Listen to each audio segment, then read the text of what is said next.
Assalamualaikum warahmatullahi wabarakatuh. Bismillahirrahmanirrahim. Allahumma sholli wa sallim ala nabiyyina habibina Muhammadin sallallahu alaihi wasallam wa ala alihi washabihi asma'in amma ba'du. Semua yang kami hormati, ada Pak Rektor, Rektor Senior Pak Arsoyo, ya teman-teman direktur, dosen semua yang saya hormati. Tadi katanya mau naik kelas ya. Kalau naik kelas dari rumah saya niatkan mari mengkaji diroyah. Diroyah itu melogikakan riwayat. Jadi misalnya kita sering dengar Rasulullah SAW sering ngendikan kalian masuk surga itu bukan hanya berdasar amal, tapi berdasar anugerah Allah Subhanahu wa Ta'ala. Oke, kita sepakat amal kita, perilaku kita, ibadah kita andaikan dikompensasi dengan nikmat yang Allah berikan tentu tidak seimbang. Untuk membayar itu saja sudah lunas. Jadi Anda semua tidak berhak masuk apa? Surga. Hingga di beberapa riwayat dijelaskan ada orang yang 500 tahun ibadah nggak pernah maksiat. Ditanya sama Allah, kamu masuk surga karena apa? Karena ibadah saya ya Allah. Ya sudah, surga kamu 500 tahun saja karena ibadah kamu 500 tahun. Ini cerita umur-umur orang dulu. Ya Allah, katanya surga engkau ini selamanya. Ya kalau yang selamanya itu rahmatku. Kalau amal kamu terbatas ya surganya sesuai amal kamu ya terbatas. Ya sudah ya Allah, berarti masuk saya surga saya ini karena fadl engkau, karena anugerah engkau. Itu namanya apa? Diroyah. Diroyah itu satu kajian analisis di mana kita percaya riwayat, tapi kemudian punya logika, punya diroyah. Ini penting supaya tauhid kita ini kuat. Jadi dulu ada orang yang sangat cerdas, namanya Jubair bin Mut'im. Dia saking cerdasnya, juga kaya, juga tokoh, dikirim sebagai delegasi pembebasan Asra Badrin, tawanan Badar. Kemudian pas datang ke Masjid Nabawi, Nabi delalah pas baca Wattur wa kitabim mastur. Sampai pada titik Nabi baca Am khuliqu min ghairi syai'in am humul khaliqun. Apakah penciptaan yang sedemikian canggih itu dimulai tanpa perwujudan, tanpa sesuatu yang real, yang maujud? Orang itu langsung bersimpuh matur, ya Rasulullah saya Islam. Kada qalbi yatir, hampir hati saya, otak saya, pikiran saya itu terbang. Karena logika yang dibangun ateisme misalnya, kalau alam raya ini dimulai dari nihilisme, berarti logikanya apa? Al-adamu yakhluqu maujudan. Alam raya ini kan maujud, maujud itu ada. Kalau yang lebih dulu itu ketiadaan, berarti ketiadaan menjadi sebab kewujudan. Kalau dalam bahasa Arab itu al-adamu yakhluqu maujudan, sesuatu yang harusnya nggak jadi faktor karena ketiadaan menjadi faktor sesuatu yang nyata. Itu kan nggak masuk akal. Ya kalau alam raya ini ada al-adam sing yasbiku maujudan, berarti alam raya ini al-adamu yakhluqu maujudan, sesuatu yang tidak ada menciptakan yang ada. Dengan logika itu terus kita ngaji. Diajari sama guru-guru kita, sifat dasar Allah itu maujud. Allahu maujudun qadimun. Terus masuk. Yang harus distatuskan pertama dari Allah itu apa? Maujud, wujud. Karena dengan wujud ini layak menjadi penyebab adanya alam raya ini. Sehingga ketika kita menolak faham nihilisme atau ateisme, faham tanpa Tuhan, tanpa pencipta awal, kita punya diroyah. Bahwa tidak mungkin ketiadaan ini menjadi sebab perwujudan alam raya, yaitu am khuliqu min ghairi syai'in. Masa alam raya ini diciptakan tanpa sebab yang nyata, yaitu wajibil wujud. Siapa itu? Allah Subhanahu wa Ta'ala. Begitu juga menyangkut sholawat. Orang boleh beda pendapat tentang redaksi sholawat. Ada yang sholli ala Muhammad, ala Sayyidina Muhammad, Nabi Muhammad, monggo lah masalah redaksi saja. Tapi setelah dianalisis, Nabi itu Pak Rektor jadi Nabi setelah Nabi Isa saking dihormatinya sampai dituhankan. Juga jadi Nabi yang ada cerita masih hangat, orang Yahudi itu bunuh Nabi. Jadi yang satu mendudukkan Nabi sedemikian tinggi sampai kayak Tuhan, yang satu menjatuhkan Nabi sedemikian rendah sampai dibunuh. Kayak apa susahnya jadi Nabi Muhammad SAW. Kemudian dengan gampang hadatin agama ini bikin syariat yang bernama sholawat. Redaksinya monggo lah sesuai tradisi masing-masing. Allahumma sholli ala Muhammad, Allahumma sholli ala Sayyidina Muhammad, ala Nabiyina Muhammad, monggo lah. Tapi yang jelas redaksi ini kalau didiroyah dikaji, Allahumma itu Tuhan, Tuhan itu pemberi. Wa Muhammadun wa in jalla qadruh abdun min ibadi. Muhammad apapun tinggi derajatnya tetap berstatus hamba. Sehingga agama ini terjaga oleh syihotus sholawat. Agama ini terjaga oleh redaksi sholawat. Yaitu Allah tetap pemberi sebagai Tuhan yang enggak tersaingi, la syarikalah. Rasulullah Muhammad wa in jalla qadruh, apapun prestasinya, bisa mi'raj, bisa apa saja, tetap seorang hamba yang butuh muhtajun ila rahmatih. Jika redaksi Allahumma sholli ala Muhammad ini mengukuhkan yang Tuhan tetap Tuhan, hamba pilihan tetap hamba pilihan. Tentu dengan redaksi ini kemudian kita mendudukkan Nabi benar-benar posisi terhormat. Yaitu orang yang paling berhak dapat askat tahiyat, mendapat penghormatan Allah paling tinggi, yaitu Rasulullah Muhammad SAW. Dan itu diulang-ulang oleh Allah. Subhanalladzi asra bi abdi. Status hamba ini diulang. Lagi-lagi ini bernama diroyah. Bernama apa? Contoh ketiga misalnya fihi ayatum bayinatum maqamu Ibrahim. Dulu orang Yahudi itu ada diskusi masif. Syaratnya Nabi itu mbah-mbahnya harus Nabi, harus keturunan Nabi. Kemudian semua Nabi rata-rata di Palestina, di Syam. Lalu Muhammadnya asal-usulnya dari mana? Tahu-tahu orang Arab kok Nabi, padahal orang Arab itu dulu jahiliyah. Alhasil terus diceritakan bukti Muhammad ini turunan Ibrahim adalah ada jejak kaki Nabi Ibrahim di dekat apa? Ka'bah. Fihi ayatum bayinatum maqamu Ibrahim. Kalau Nabi Ibrahim pernah di Mekah, artinya beliau pernah meninggalkan turunan yang di Mekah. Itu bernama Nabiuna Muhammadun sallallahu alaihi wasallam. Itu disebut fihi ayatum bayinatum maqamu Ibrahim. Nah, itu namanya diroyah. Diroyah itu satu perilaku keseharian kita beragama, kemudian tahu logikanya.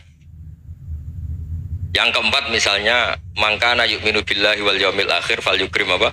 Jahro. Orang yang iman karena Allah dan Rasul, maka memuliakan tetangganya. Andaikan pakai hukum sosial, tentu kalau tetangga kita baik, kita baik. Kalau kurang baik, kok kurang penggawean kan gitu. Tapi dulu itu pernah ada seorang ulama itu dibully ya, dikerjain sama anak muda tetangganya. Pak Kiai datang ke rumah saya, orang ini datang. Kemudian setelah di rumahnya, saya tidak jadi butuh sama Pak Kiai, silahkan pulang. Itu Kiainya senyum menikmati. Dan itu terulang 3 kali. Dibully seperti itu, dikerjain terulang 3 kali. Lalu tetap Kiainya tuh asik, seneng sekali. Lama-lama muda ini tanya, kenapa engkau tidak tersinggung? Padahal saya kerjain sampai 3 kali, tak undang, terus tak suruh pulang, tak undang, tak suruh pulang. Kata Kiai tadi, yang memerintahkan baik sama tetangga itu Allah. Jadi saya nikmati ketika bisa baik sama Anda. Tidak ada urusannya dengan perilaku Anda yang menolak saya. Nah itu terus kita tahu, memang motifnya kita baik sama tetangga karena iman sama Allah dan Rasul, bukan hukum kompensasi sosial. Jadi kalau mau diteruskan Pak Rektor, saya ngajar di sini ya karena perintah Allah itu orang alim harus ngajar, bukan karena perintah Rektor. Kalau diteruskan, ya saya mohon juga gitu para dosen, para karyawan di sini, kalau nggak khianat dengan UI itu karena takut sama Allah, jangan takut sama Rektor. Kalau Anda baik juga karena Allah, jangan baik karena apa? Rektor. Bagaimanapun ya semua kita ini makhluk. Makhluk itu la yadurru wa la yanfa. Begitu juga melihat Indonesia. Melihat saya ini kan ikut di UI itu lama sekali, ikut sama Profesor Zaini dari Profesor Zaini nulis tafsir. Mungkin Pak Hersoyo tahu banyak, dulu Pak Lutfi ya tahu banyak. Tapi saya memang nggak pernah terbuka karena ya memang nggak ingin sebenarnya. Kondisi ini kondisi darurat. Sehingga saya tahu cara berpikir Profesor Zaini, ya tahu komitmen beliau pada UI. Dan pendiri UI memang ya banyak yang dari tokoh NU, Muhammadiyah, dari tokoh-tokoh ormas yang lain memang didirikan banyak orang. Hingga UI memang nggak milih ormas apa tertentu. Dari satu sisi memang baik, nggak dikuasai ormas tertentu, tapi nanti kalau keterusan ya nggak berbentuk. Ya sudahlah dikelola saja, sambil-sambil jelas, sambil-sambil kadang nggak jelas, yang penting ikhlas tadi. Karena kalau terlalu asobia itu jadi repot. Kita ini yang nekuni fikih itu tahu kalau udah kuno itu madhabnya Hanafi, kuno itu madhabnya Syafi'i. Tahu-tahu seakan-akan Imam Syafi'i itu NU, Imam Abu Hanifah itu Muhammadiyah. Padahal ini orang-orang yang sebelum NU dan apa? Muhammadiyah. Jadi kalau kita yang nekuni ilmu itu biasa saja dengan perbedaan. Tapi kalau orang-orang yang nggak siap dengan perbedaan itu sampai Allah disifati Ta'ala itu tidak terima. Padahal Ta'ala itu maknanya Maha Luhur, yang Maha Agung. Jadi ada seorang kiai kebetulan pidato pertama Pak Rektor. Assalamualaikum warahmatullahi ta'ala wabarakatuh. Mubalik kedua ini nggak terima karena itu dianggap bid'ah ada Ta'ala. Hanya dia bilang Assalamualaikum warahmatullahi ta'ala wabarakatuh. Itu saking asobiahnya itu Allah ditambahi Ta'ala itu tidak terima. Padahal Ta'ala itu maknanya Maha Agung. Nah itu kan jadi repot kalau asobia gitu. Kalau kita ngadepi perbedaan itu biasa saja. Karena kita mungkin bacanya banyak, lihat hal-hal seperti itu ya biasa saja. Karena dulu itu perbedaan itu urusan sudut pandang. Ya saya ulang lagi, perbedaan itu sudut. Allah yang Tuhan saja sering didebat sama nabi-nabinya. Karena urusan sudut pandang apa? Saya beri contoh ya. Suatu saat Khalilur Rahman Ibrahim itu saatnya meninggal sama Allah, Israel disuruh. Israel itu Ibrahim saatnya meninggal, ambil nyawanya. Setelah datang ke Ibrahim, ya Khalilur Rahman Ibrahim, saya disuruh nyabut nyawa Anda. Itu Israel dipaksa mikir sama Ibrahim. Al ra'aita khalilan yumitu khalilah. Kamu tahu orang yang mencintai kemudian bunuh yang dicintai. Itu logika agak benar. Akhirnya Israel kan gak biasa debat, kan gak dilatih debat, gak pernah ikut lomba UI debat ilmiah. Dia taunya nyambut nyawa aja. Kembali ke Allah. Ya Allah, kata Ibrahim, hal ra'aita khalilan yumitu khalilah. Masa kekasih bunuh yang dicintai ya. Tapi kata Allah santai. Bilang ke Ibrahim, hal ra'aita habiban yakrahu ayyalqa habibah. Masa katanya dia cinta saya, kemudian ketemu saya tidak berani. Israel mater lagi. Logikanya gini Ibrahim, masa yang dicintai sama yang ketemu yang dicintai gak berani ya? Ya udah ketemu aja. Katanya yang meninggal itu. Artinya kamu bisa saja GR tidak mati-mati karena merasa dicintai, atau ingin mati karena mencintai. Nah maksud saya dalam hal-hal seperti ini orang UI pasti gak jelas. Katanya cinta Allah suruh mati ya gak mau. Gak jelas kan? Dibilang gak cinta juga gak mau. Tapi dibilang cinta kalau ukurannya mati juga gak mau. Nah, tapi dalam banyak hal gak jelas itu penting Pak Rektor. Penting sekali. Buatan guyon. Saya beri contoh sekian ilmiah, gak jelas itu penting. Rasulullah SAW itu dalam banyak hal itu disuruh Allah, memang disuruh supaya ngambil sikap seperti itu. Karena Allah itu punya otoritas penuh untuk bikin orang itu baik atau tidak baik. Wahsy itu yang membunuh Sayyid Hamzah, orang paling dicintai Nabi, di antara yang dicintai Nabi. Qatalahu Wahsyun, dibunuh oleh Wahsy. Nabi secara basarnya itu gak suka sama Wahsy. Sampai cara lahir ya ingin, corong Jawa ingin masuk nol. Tapi apa kata Allah? Laisa laka minal amri syai'un aw yatuba alaihim aw yu'adzibah. Itu tidak wilayah kamu Muhammad. Malah Wahsy dikasih tobat sama Allah. Khalid bin Walid, itu perang Uhud kalah, itu karena ide brilian Khalid bin Walid. Pas itu masih panglima kafir. Itu pura-pura kalah, ghanimah dilepas, sahabat turun, pasukannya naik, walhasil orang Islam kalah. Khalid bin Walid akhirnya juga masuk Islam. Orang yang secara basariah Nabi itu gak siap. Kebalikannya juga ada. Sa'labah itu orang sampai dapat gelar hamamatul masjid. Ini pas ngaji mesti ingat salam. Dia di masjid terus. Setiap habis salam tuh lari karena istrinya nyuwun sewu masih berpakaian yang tidak pantas. Kenapa engkau terburu-buru pulang? Pakaian yang dipakai istri saya sekarang saya pakai. Ya pakaian sarung itu kayak Pak Rektor kan fleksibel. Ini khusus mau Ramadan, tidak akan sarungan terus, gak usah khawatir. Jadi ini tadi sudah perjanjian. Saya yang kiai celananan, beliau yang rektor pakai sarung. Jadi iya. Supaya itu barter madhab. Tapi hanya sekali ini aja, bukan. Jadi jangan diharapkan ini jadi tontonan terus-menerus. Dan ini barter madhab. Nah, sama Profesor Kores juga sering gitu. Saya pakai sarung yang dihadiahi beliau pakai sarung yang dihadiahi saya. Memang itu tradisi Islam. Tahadau tahabu, kamu saling memberi hadiah maka kamu saling mencintai. bukan riswah, bukan riswah. Walhasil terus Sa'labah ini mbok saya didoakan Nabi supaya saya kaya, supaya tidak sering ganti-ganti pakaian seperti ini sama istri saya. Jangan-jangan kamu miskin itu lebih baik. Ngotot minta didoakan. Didoain Nabi kaya, terus lama-lama ninggal sholat, ninggal jamaah. Itu Allah belum tersinggung. Yang mulai Allah tersinggung itu kan saya sering fatwa di mana-mana, sering memberi saran. Mumpung kamu miskin itu sering sedekah, karena kalau sudah kaya itu tidak bisa. Saya memberi analogi gini. Kalau saya masih santri miskin, punya uang 100.000, diminta guru saya 50 tak kasihkan, padahal itu 50%. Punya 2 kambing kurus, diminta guru saya 1 pasti tak kasihkan, padahal itu 50%. Jadi kalau punya sapi Brahman atau sapi limusin yang harganya itu 100 juta, punya 2, diminta 1 boleh enggak? Enggak boleh. Saya punya motor butut 2, diminta teman saya 1 boleh, tapi kalau Davidson Harley itu enggak boleh itu. Nah, walhasil itu kalau kita miskin, misalnya kita zaman kuliah atau zaman mondok atau zaman apa saja, punya uang 100.000, narik temannya sampai 50.000 kan biasa. Tapi setelah 1 miliar, berani nggak kamu kasihkan 500 juta? Sama-sama 50% ya? Enggak kan? Nah Sa'labah gitu, ketika zakat masih per 40 kambing 1 kambing itu sebenarnya kan masih ringan. 40 atau 82. Kambingnya itu sudah mabenal jabalen.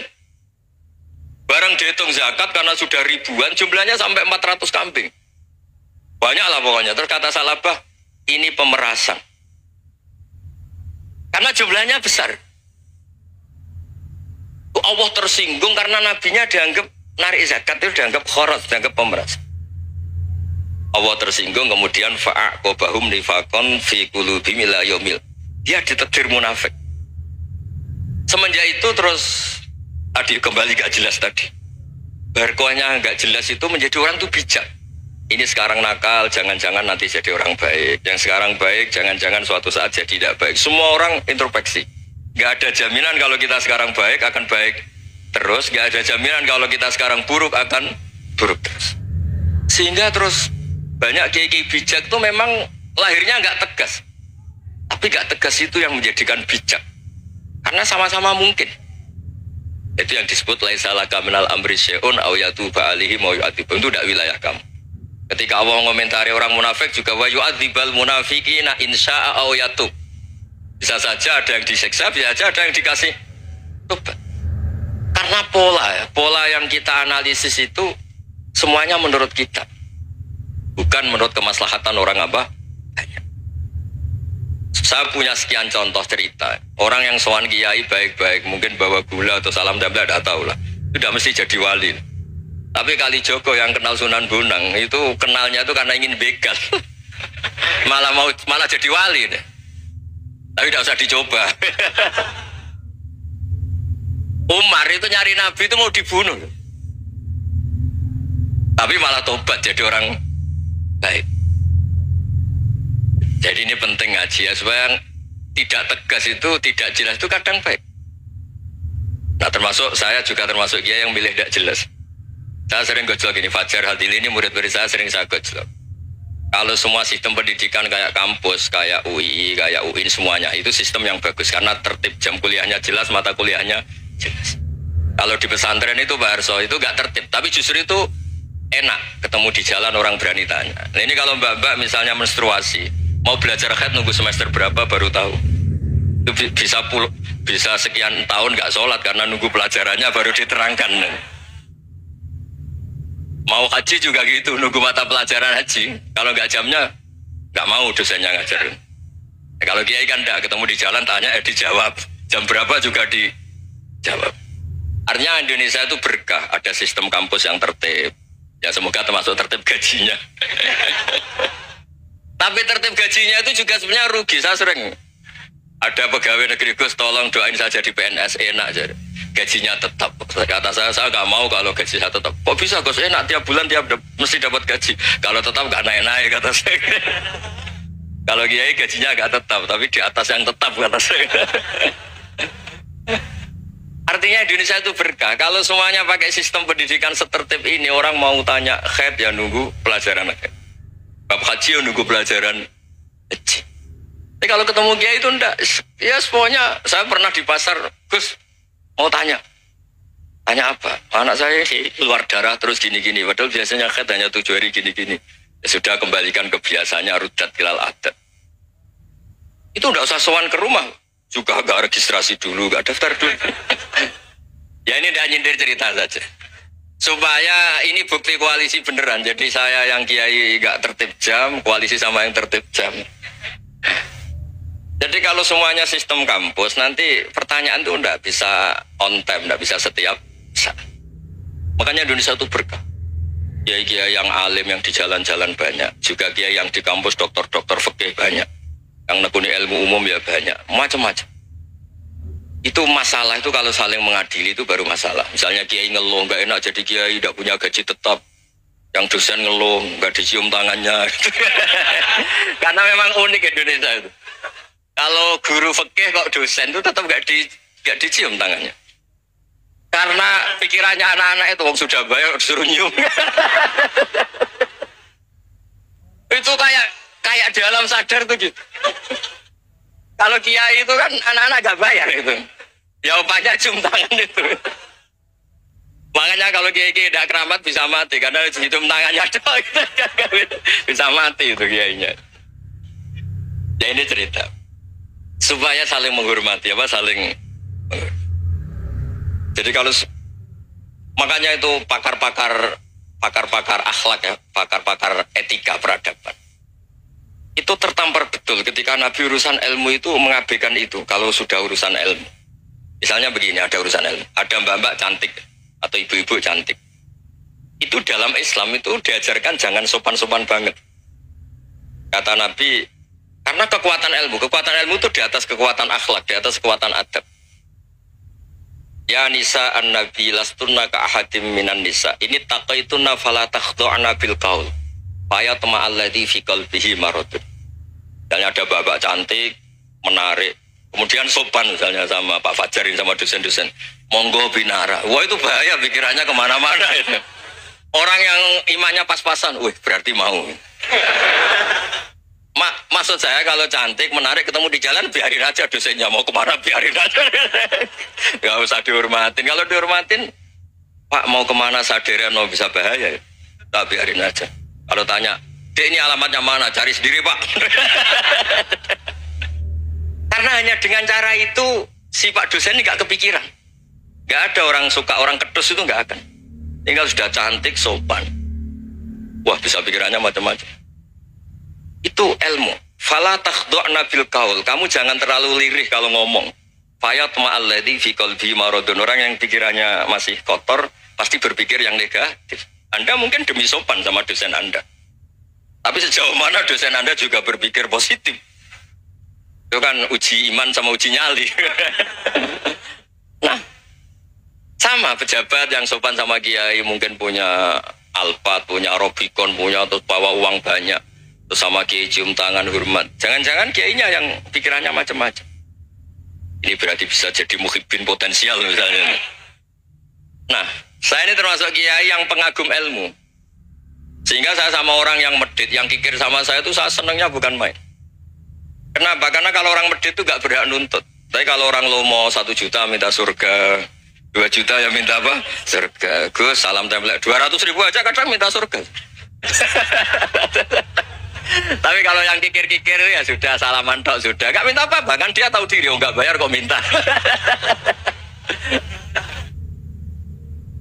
Maksud saya Islam itu luas, dinikmati saja Pak.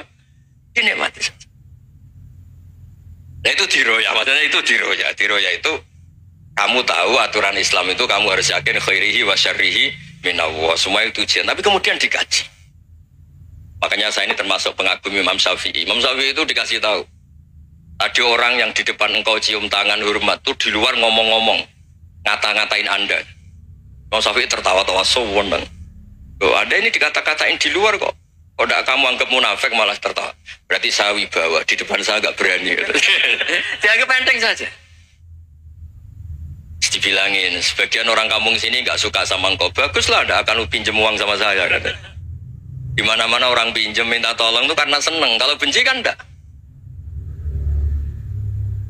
Intinya dianggap enteng saja. Yang terjadi di dunia itu semuanya dianggap enteng saja. Man asa ilaika faqat atlakoka. Yang berburuk sama kamu itu membebaskan kamu. Coba kalau akrab, titip. Ya misalnya akrab sama Pak Fajar, bilangkan ke Pak Rektor, sangkap atau jadi guru tetap atau apa, kan ribet. Kalau tidak cocok kan nggak minta apa-apa. Makanya hati-hati Pak Rektor sama yang akrab-akrab. Itu dulu saya juga nggak paham. Di antara wasiat Bapak yang sering diulang-ulang tuh itu. Suatu saat kamu jadi kiai, ngelola orang nggak seneng tuh gampang. Sudah, situ orang lain. Tapi kalau ngelola orang nggak orang seneng tuh repot. Mintanya aneh-aneh. 100.000 aja minta surga. Hanya teman tenis saja minta naik jabatan. Intinya itu ya sudahlah dikelola. Yang seneng ya berkah, mungkin teman berjuang, teman diskusi. Yang nggak seneng ya berkah, karena ini tidak minta macam-macam, nggak seneng. Nah itu namanya diroya. Diroya itu satu kajian keilmuan yang menjadikan kita ini nyaman dengan riwayat-riwayat, panduan-panduan dari Rasulullah Shallallahu Alaihi Wasallam kayak tadi. Kenapa sih tentang baik sama tetangga, baik sama tamu? Hitung-hitungannya tuh mangkana yu'minu billahi wal yaumil. Saya pernah dicium sama orang miskin yang akut, miskin betul. Itu tak ajarin, Anda ini lebih hebat ketimbang orang-orang kaya. Misalnya gini, misalnya ada komunitas rektor atau kiai besar. Saya ini kata orang banyak termasuk kiai besar. Mungkin kalau pinjam uang itu karena mau beli mobil, aksesoris mobil, karena kita kiai top atau rektor atau orang-orang top. Kalau sesama orang miskin itu pinjem-pinjemannya itu urusan beras, itu urusan nyawa. Keren mana? Nyelamatkan nyawa sama aksesoris mobil. Nyawa. Jadi pahala kamu pasti lebih besar. Itu senengnya jadi orang miskin terus keterusan sampai sekarang. Itu. Lo coba kalau menteri sama menteri, rektor sama rektor, kira-kira pinjamannya apa Pak Arso? Kan kalau mau beli mobil atau mau umroh VIP, pokoknya yang keren-keren. Kalau orang miskin pinjam karena apa? Makan kan? Beras kan? Makanya kalau yang sedang miskin monggo lah kalau ingin teruskan. Maksud saya Islam itu seenak itu. Islam itu segampang itu. Sudahlah yang sedang miskin ya keren. Karena sekali sosial itu urusannya apa? Nyawa. Tapi kalau miskin semua ya Indonesia bisa tutup kan. Ya sudah yang kaya-kaya itu saya mengatakan Indonesia karena bayar pajak yang menjadikan Indonesia berjalan. Tapi ya dipakai yang benar. Nah, begitu seterusnya. Ada kiai miskin cerita ke kita. Terus enak jenengan alim, terus punya santri banyak, bisa ngajar di mana-mana. Saya bilang, hebat kamu. Dia hidup di daerah tertinggal. Itu yang diajarkan kan hanya tauhid. Kan nggak mungkin desa tertinggal baca fikih perbandingan madhab. Kan nggak mungkin. Kalau yang kayak Pak Fajar, Pak Sadali kan nggak mungkin. Fikih perbandingan apa? Madhab. Menyorot madhab dunia hukum. Kayak angka-angka itu kan nggak benar. Tapi pertanyaannya, yang menyelamatkan masuk surga itu tauhid apa perbandingan madhab? Tauhid. Ini hanya mengajarkan fardu kifayah, sunat-sunat. Ini Anda mengajarkan fardu ain. Surganya dulu kamu. Oh terus senangnya jadi kayak gitu. Karena yang diajarkan apa? Tauhid. Sementara kita yang gaya-gaya ini ajarkan perbandingan apa?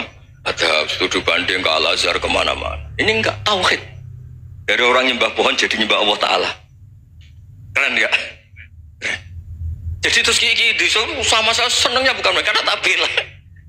Tapi ada yang agak kurang ajar tanya saya. Kalau itu hebat kenapa Gus gak mau jadi kayak gitu? Waduh. Wah ya repot kalau pertanyaan. Terus tak jawab, kalau saya jadi kayak gitu, kamu ngangsu ilmu dari mana coba? Ya dari jenengan, ya kalau sama gobloknya ada bisa. Ya sudah, Gus aja jadi kayak besar. Maksud saya, ya sudahlah kita begini seperti yang saya ajarkan di sini, saya sarankan supaya orang itu tahu. Ini namanya diroyah, apa? Makanya kata Imam Ghazali itu kalau kamu ingin sopan gampang melihat anak kecil, wa aqallu minni dzamban, dia dosanya lebih kecil. Karena masih kecil kan, tentu secara dosa enggak banyak. Kalau melihat orang yang tua, wa aktsaru minni ibadatan, dia tentu ibadahnya lebih banyak karena umurnya lebih banyak. Sehingga terus semua orang lain tuh di depan kita itu hebat. Ya semua orang lain sama, misalnya Pak ini rektor, Pak Fathul Wahid rektor, tanggung jawabnya lebih banyak, berarti pahalanya lebih banyak. Tapi sama, ketika melihat Nyon Sewu, melihat pegawainya yang secara lahir di bawahnya, ini tanggung jawabnya nggak banyak, pasti salahnya juga enggak. Itu yang diajarkan Rasulullah SAW, sehingga enak lah. Tapi kalau kita melihat orang lain selalu salahnya, itu pecundang. Allah saja tidak seperti itu kan, amal baik ya ada khairan, amal buruk ya ada saron, semuanya dilihat oleh Allah Subhanahu wa Ta'ala. Saya itu punya teman Gus, agak beling, agak seenaknya, belum miskin. Wah itu seenaknya betul, kayak kenal Tuhan sudah. Tak tanya, kenapa kamu seenaknya? 1 bulan tuh labanya bisa 200 juta sampai 500 sampai 1 miliar. Saya itu Gus, setelah duha itu perkembangannya bagus. Salat duha itu. Saya pernah miskin kan kata apa? Ingkana rizki fisama, wa ingkana qalilan, ya kalau fisama fanzilu, terus wa ingkana qalilan fakasirhu, kalau sedikit perbanyak. Ini trennya sudah benar semua. Nah, wa ingkana apa? Ya haroman fatohiru. Kalau haram yang kau sucikan. Makanya saya seenaknya kalau qalilan sudah fakasiru, paling trennya yang nggak benar juga fatohiru kata Mas. Dia yakin kalau yang nggak benar-benar sudah disucikan Allah, karena yang lain-lain sudah dari miskin sudah kaya, qalilan sudah fakasiru, paling yang haroman juga sudah fatohiru gitu. Tak tanya. Lah kamu kok tahu? Polanya sudah ada Gus, karena sang kamu sembrono sama Tuhan kok begitu kan. Tapi apapun itu seneng saya sering salah teh, makanya saya mohon yang sekarang miskin sedang miskin itu ya tidak usah nyesal banget. Kalau ingin kaya monggo lah, namanya orang juga ingin ya, tapi Anda harus bangga. Sosial antar kalian adalah urusan nyawa dan itu pahalanya luar biasa. Supaya kita, nah yang kaya-kaya juga boleh GR lah, karena pembayar pajak. Dan itu bisa menyelamatkan apa? Indonesia Raya. Begitu seterusnya. Itu yang diajarkan Nabi, antawadu'u hatta la yabhiya ahadun ala ahadin. Kamu semua harus tawadhu sehingga antar kalian tidak saling tidak sopan, tidak saling liar, tidak saling mendolimi. Termasuk tadi sikap gak jelas tadi. Orang dolim yang sekarang dolim bisa saja tobat, yang sekarang soleh bisa saja nanti. Semuanya tuh mungkin. Kita diajari ya muqallibal qulub tsabbit qalbi ala dini. Jadi keliru kalau kita dalam banyak harus tegas, nggak mesti. Al halalu bayyinun wal haramu bayyinun. Tapi ada wa bainahuma umurun mustabihat. Ada yang wilayahnya itu abu-abu. Misalnya ada perempuan cantik, misalnya contoh paling gampang. Kalau kamu ajari secara serius, kamu bisa aja tergoda jadi fitnah. Jadi kalau orang soleh gak berani ngajarin, kemudian digunakan orang fasik, malah menjadi orang nakal, kita juga tanggung jawab. Kamu mau tegas gimana? Wilayahnya sama-sama mungkin. Wilayahnya sama-sama mungkin. Yang dekat pejabat mungkin terkontaminasi KKN. Tapi kalau pejabat gak dekati orang soleh, punya perilaku yang gak soleh, yang repot juga Indonesia kan? Nah hal-hal seperti itu kita tidak perlu ngambil sikap. Maksudnya nggak usah ngambil sikap. Ya kita buktikan kalau milih satu madhab, kita buktikan semuanya lebih baik, semuanya lebih bermanfaat, semuanya lebih berperadaban. Karena nggak bisa dihindari wabena humain. Termasuk nyuwun sewu, saya mohon maaf sama mulai Pak Harso, Pak Lutfi sampai Pak Fathul Wahid. Saya ini termasuk kiai yang nggak suka dekat sama orang-orang top. Bukan karena hasud. Memang konstitusi kiai harus gitu lah, tamud dan na'inaika. Kenal orang lebih tinggi itu kan resiko. Misalnya saya kiai desa, mungkin punya keri tua sudah seneng, punya kijang tua sudah seneng. Gara-gara kenal Pak Wahid naik Kempri, waduh kok saya kalah itu. Kenal orang itu kan resiko.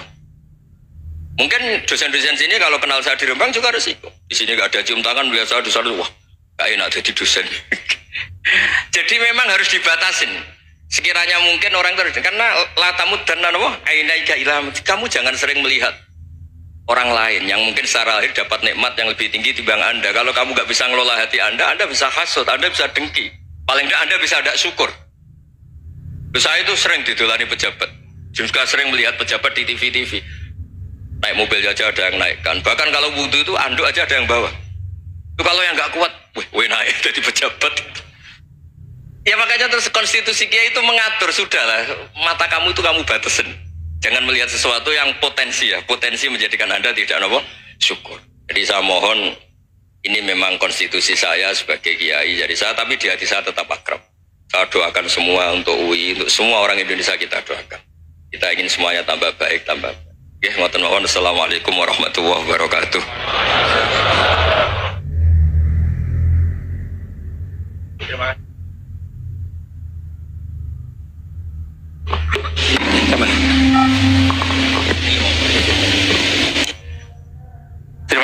Bah untuk pencerahan yang luar biasa. Kita masih punya waktu 28 menit. Kalau Gus Bah berkenan, apakah ada yang ingin bertanya? Singkat, padat, sebutkan nama. Sana dulu ya. Ya. Tiga ya? Tiga aja ya? Satu. Sini dua. Satu lagi dari Ahwat. Ya Ibu ya. Ya. Silakan. Satu cari sana ya. Ya. Maju aja. Maju. Mikrofonnya sini. Ya.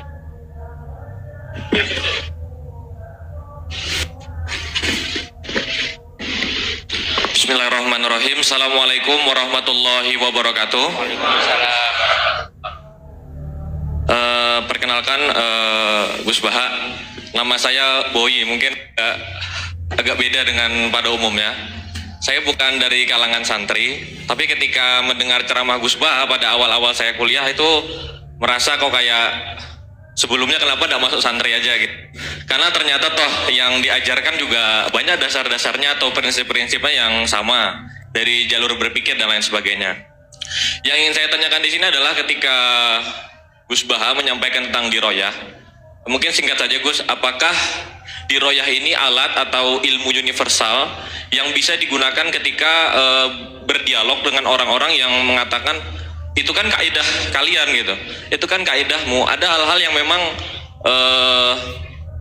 tidak bisa dipersamakan atau tidak bisa digeneralisir, ya mungkin seperti itu Gus.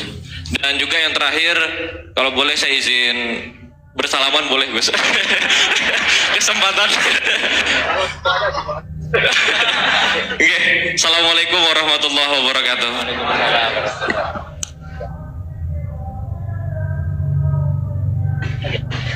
Baik, kita kumpulkan dulu satu lagi ya.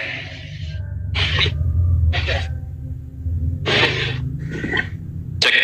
Bismillahirrahmanirrahim. Assalamualaikum warahmatullahi wabarakatuh. Ya, perkenalkan saya Taufik Satrio, biasa dipanggil Tosa. Ya. Ya. Singkatan. Baik, langsung saja mungkin untuk pertanyaannya. Di Yaumil Akhir nanti kan ada yang namanya Yaumil Mizan. Itu pertimbangan gitu kan. Nah, itu bagaimana kalau timbangannya itu sama, artinya seimbang. Nah, apakah itu nanti akan berada di tengah-tengah antara surga dan neraka atau seperti apa? Kemudian yang kedua itu terkait dengan perbuatan buruk ke orang lain. Ketika kita berbuat buruk ke orang lain itu kan kita istilahnya zalim kepada orang lain.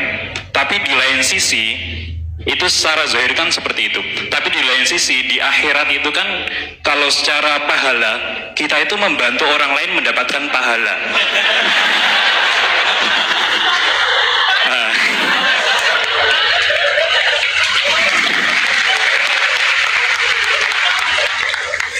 Jadi seperti apa Gus? Terima kasih. Assalamualaikum warahmatullahi wabarakatuh. Terima kasih Mas Tosa ya. Silakan Ibu ya. Biasa. Ada ini. Mas ada Ibu.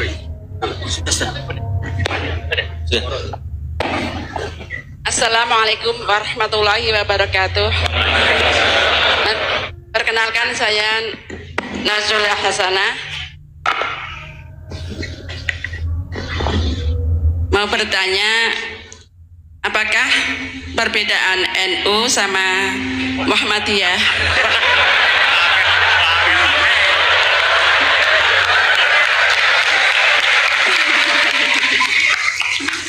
Tadi kan dijabarkan. Terus dalam sholat subuh itu kan ada yang pakai doa kunut, ada yang enggak. Tolong jabarkan. Wassalamualaikum warahmatullahi wabarakatuh. Waalaikumsalam. Baik Gus, ini ada 3 penanya. Mas Boy tadi terkait dengan diroya, apakah ini universal, termasuk untuk yang non muslim bahkan itu kan. Kemudian yang kedua dari Mas Tosa, hisab yang seimbang Gus, kasusnya gimana ini. Yang kedua terkait dengan kalau berbuat buruk kan membuat pahala untuk yang bersangkutan itu. Seperti orang puasa dikasih minum itu kan ya. Ya. Terus kemudian puasana ini beda antara NU dan MU, kira-kira itu ya. Silakan saja.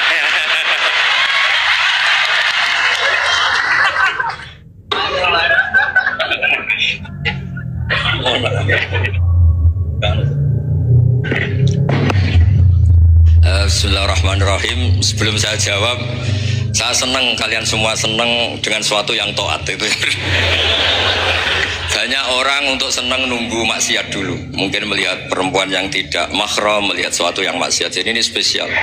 Majelis ilmu tapi apa? Senang. Ini sesuai rencana Tuhan lah. Seorang tuh senang dengan taat, senang dengan ilmu. Ini luar biasa, no? Luar biasa. Tadi pertanyaannya kalau diroya. Jadi Islam itu agama untuk logika objektif. Jadi diroya itu ya global, universal. Misalnya saya beri contoh Tuhan yang satu. Itu dulu, saya ulang lagi, dulu itu ada imam namanya Imam Amudi. Itu pengajar matematika, Mas Boy. Pengajar matematika. Itu kan nggak lazim, tapi kiai kok pengajar apa?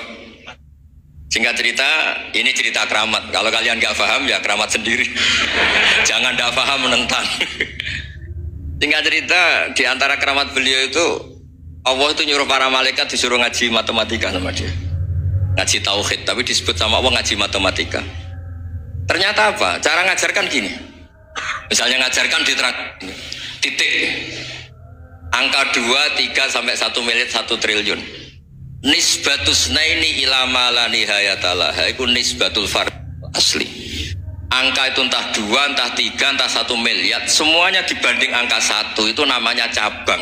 Tetap yang al aslu itu angka 1. Itu otak siapapun itu akan ikrar dengan logika tadi. Bukan kita Muslim. Semuanya akan tahu angka berapapun jumlahnya, tetap asal usulnya angka 1. Terus dia gambar, ya gambar apa saja, gambar masjid, apa gambar sapi atau gambar apa saja, dimulai 1 titik. Gambar ruwet maupun gak ruwet tetap saja dimulai 1 titik. Nuqtatul wujud. Jika kalau zaman saya ngaji, Pak Rektor ngaji dulu diterangkan semua makna Quran ada di Fatihah, Fatihah ada di Bismillah ya, Bismillah itu ada di titiknya, titiknya bak. Nah kenapa ini hebatnya Quran? Kenapa dimulai dari 1 titik? Untuk maklumatkan semua alam raya ini dimulai dari 1 titik, yaitu wujud Allah. Logika seperti itu kan orang nggak terima gimana? Bu, gambar seruat apapun dimulai dari mana coba?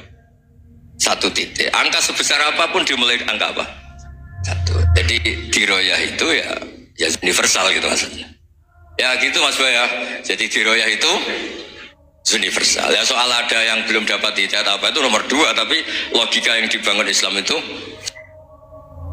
Terus pertanyaan kedua apa? Draw tadi. Bisa. Kamu ingin draw?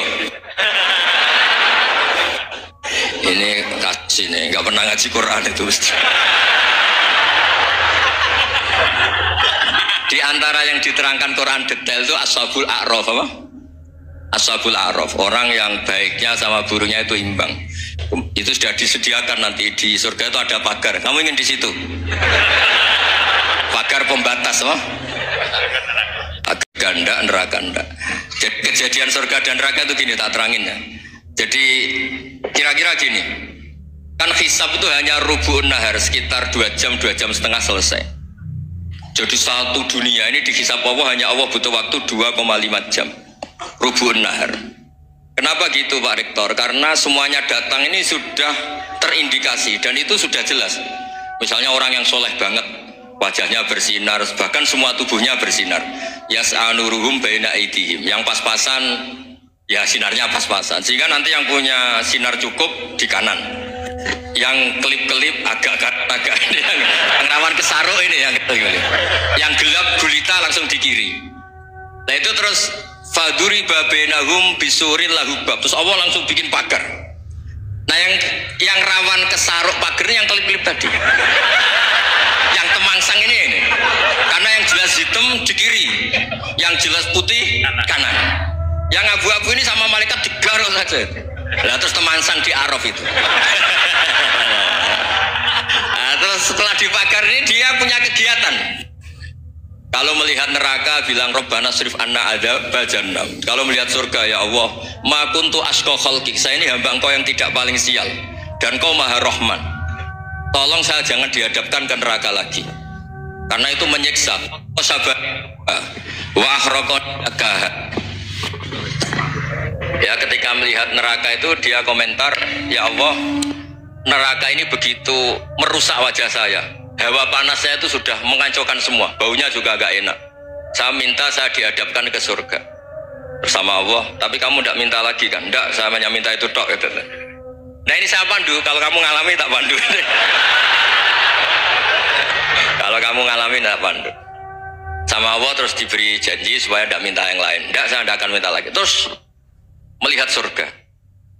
Nah, di surga melihat orang kayak gitu kan, di surga nanti kalian kan hura-hura semua.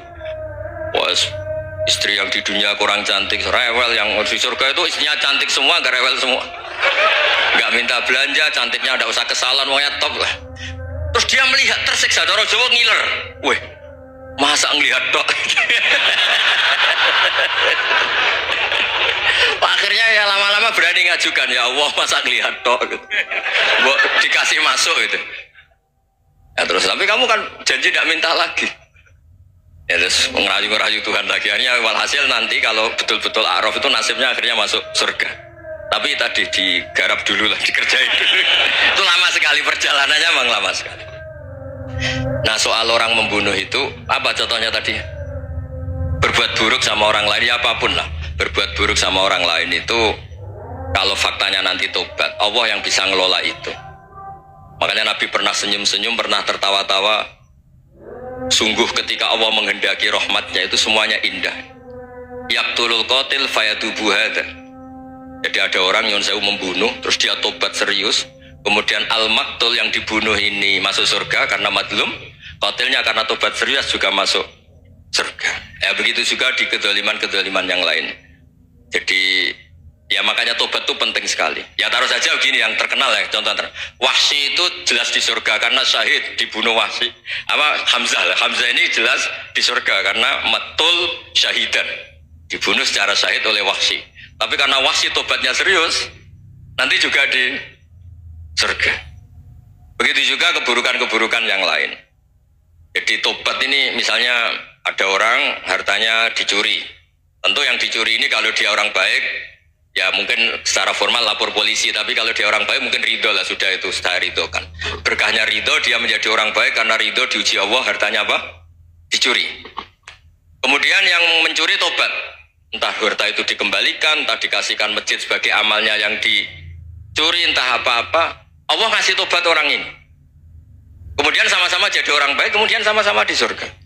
Makanya itu Nabi sampai senyum-senyum, betapa rahmatnya Allah tidak terbatas. Sama lagi, betapa rahmatnya Allah tidak terbatas. Bahkan qatil sama maktul bisa ngopi di surga bareng tadi itu. Karena ya tadi masyhur itu.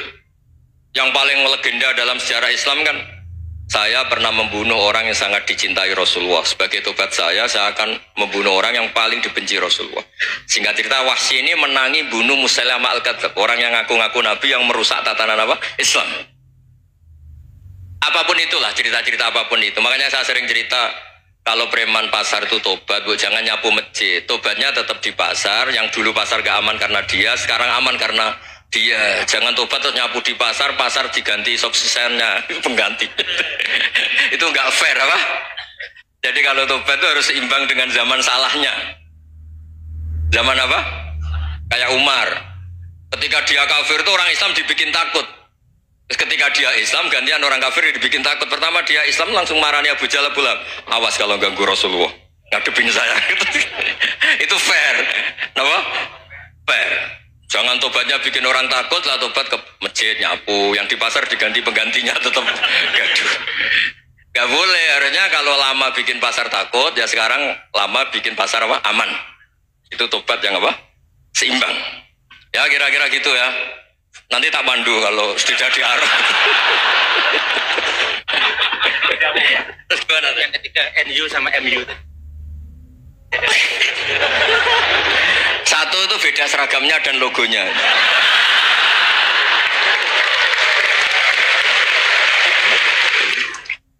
Kedua nama ketua umumnya. ketika tanggal acara besarnya. Muktamar Muhammadiyah dan NU itu beda. Sudah beda 1 abadnya. Tentu dulu Muhammadiyah. Tapi begini ya, perbedaan itu nggak bisa dihindari karena tadi ada sudut pandang apa? Ada sudut pandang itu tidak bisa dihindari. Ini cerita yang nyata ya. Saya ulang lagi, senyata-nyatanya. Andaikan betul Rasulullah itu hanya kunut 1-2 kali, maka kalau menurut mazhab Syafi'i, apa salahnya melakukan sunnah terus-menerus meskipun Nabi itu melakukan hanya beberapa kali? Karena pertama sesuatu yang pernah dilakukan Nabi pasti akan menjadi sunnah yang terus-menerus. Nabi itu puasa Senin Kamis juga tidak selalu. Salah kalau ada orang bilang Nabi malah takut kalau ibadah sunat dilakukan terus-menerus karena nanti takut dikira wajib. Itu masyhur dalam kaidah usul fikih.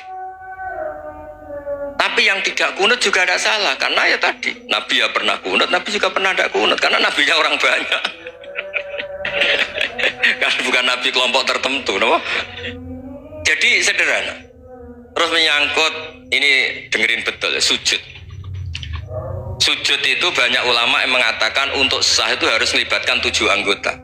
Umirtu an asjuda ala sab'ati azumin al-jabha wal yaden warrubaten wal qadamen. Saya diperintahkan sujud itu melibatkan 7 anggota, yaitu jabha, yaden 2 tangan, 2 lutut, terus 2 qadamen. Tapi Imam Syafi'i ngendikan andaikan ada pendapat yang mengatakan ukurannya cukup jabha, maka itu juga benar. Karena Nabi ketika sujud ngendikan sajadalaka wajhi wa sam'i wa basori. Ya Allah telah sujud ke engkau wajah saya, jabah saya. Nabi tidak menyebut tangan, tidak menyebut rubaten, tidak menyebut qadamen. Ini wajah dua wajah, ukurannya itu hanya jabah. Itu kayak iya kayak enggak. Nah hal-hal seperti itu yang menjadikan ada ijtihad. Ijtihad itu satu pemikiran yang cara sudut pandang itu kayak iya kayak enggak. Nah itu terus ada al-madhaibul arba'ah. Terus ketika implementasi di Indonesia dulu Mbah Ahmad Dahlan juga ngaji Mbah Soleh Darat, Mbah Hasyim Asy'ari juga ngaji Mbah Soleh Darat. Ketika di Mekah sama-sama ngaji Syekh Khotib Minangkabau, sama-sama ngaji Syekh Mahfud Termas. Jadi ya kalau di keluarga kita itu ya biasa aja perbedaan-perbedaan itu selama masih ilmiah dianggap biasa aja. Karena memang ngelola sudut pandang itu nggak bisa ditertibkan. Nabi Yahya itu suka berkawan orang soleh. Karena berkawan orang soleh itu enak. Tapi kalau Nabi Isa suka dadani desa-desa tertinggal yang masih macam-macam. Ketika ditanya, kenapa engkau suka berkawan orang-orang gitu? Ana tobibun udawil mardo. Di mana-mana kiai itu ya nyembuhkan yang sakit. Jadi kalau dakwah yang sudah iman tuh akeh tunggali gitu. Tapi dakwah gitu kan tantangan. Itu sudut pandang. Ada Nabi itu yang tertawa terus guyon terus. Yang satu murung terus. Ya sama Nabi Isa dan Yahya kan satu angkatan. Mali aroka dohikan fakaan nama tak manumin makrillah. Kamu kok tertawa-tawa terus seakan-akan nggak ada adab saja. Yang satu tanya, Mali aroka abisan kaan nakata kenatumir rahmatillah. Wong kok murung terus, kok dunia orang rahmat deh. Nah anda ini orang hebat. Guyu banter ya iso, nangis banter ya iso. Nah, itu sudah orang kombinasi itu. Isa ya mau, ya mau, Muhammadiyah ya gelem, NU ya gelem. Ya maksudnya sudah biasa aja. Karena tadi konstitusi NU yang mengatakan ibadah harus ikhlas karena Allah, Muhammadiyah juga sama harus ikhlas karena ya sudah kalau karena Allah sudah selesai kan. Yang menjadi masalah itu kan identitas untuk hadun nafsi untuk diri sendiri. Kalau kita ikhlas masalahnya apa coba? Coba masalahnya apa coba? Imam Syafi'i pernah di Masjid Abu Hanifah yang tidak kunut, beliau enggak kunut. Ketika tanya 5 ada tarok tal kunut, ikroman di hadal madhab, saya menghormati madhab ini. Jadi ya biasa. Sebaliknya juga sama, orang-orang Hanafi kalau Imam Syafi'i kunut ya ikut kunut. Karena kalaupun anda yakin itu tidak disyariatkan, kamu juga yakin itu tidak membatalkan apa? Sholat. Itu yang perlu dicatat. Kalau anda tidak yakin sunat, kan tidak yakin kalau itu membatalkan sholat. Jadi sebetulnya kalau dianalisis secara keilmuan itu ya semuanya normal. Karena tadi Rasulullah itu al-bahrul muhit, Nabi itu lautan yang luas sekali. Orang akan mengambil air sesuai kapasitas masing-masing dan akan merasakan kualitas air juga sesuai kapasitas masing-masing. Orang yang sangat haus melihat air seteguk ini luar biasa. Tapi yang tidak haus mungkin melihat itu biasa-biasa saja. Jadi makanya saya mohon lah, sudahlah itu biasa aja, apalagi secara sanad ya sama, secara tradisi sama. Ya soal perbedaan harus dengan NU, antara Muhammadiyah juga biasa beda. Mungkin di UI antar rektorat juga beda-beda. Yang satu suka dekat rektor, yang satu suka enggak. Monggo asal itu niatnya ikhlas. Terakhir saya beri cerita, ada sahabat ditanya, "Sifli wajah Rasulillah." Coba tolong saya ceritakan wajahnya Nabi kayak apa. Sahabat tuh nangis-nangisnya. Kenapa engkau menangis? Saya itu tidak pernah melihat wajah Rasulullah SAW. Loh, kenapa? Engkau kan sahabat. Sungkan. Sebagai bentuk penghormatan saya tidak berani melihat wajahnya. Sebagai bentuk penghormatan pada waktu Nabi, saya tidak berani sowan. Nabi di dalam punya keluarga, punya istri, punya cucu. Kalau saya sowan tuh ganggu. Ya masuk akal. Bentuk hormat itu tidak ganggu kan.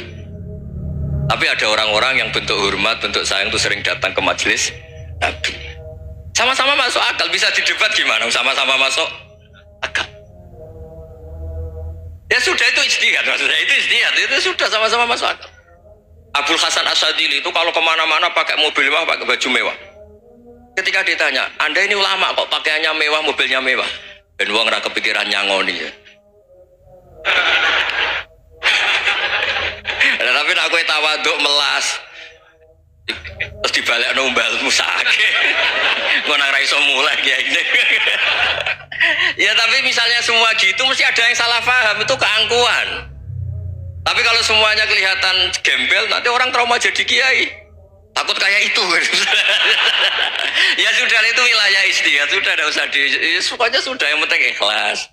Anda berani tanggung jawab nanti ketika ketemu Allah Subhanahu wa Ta'ala. Assalamualaikum warahmatullahi wabarakatuh.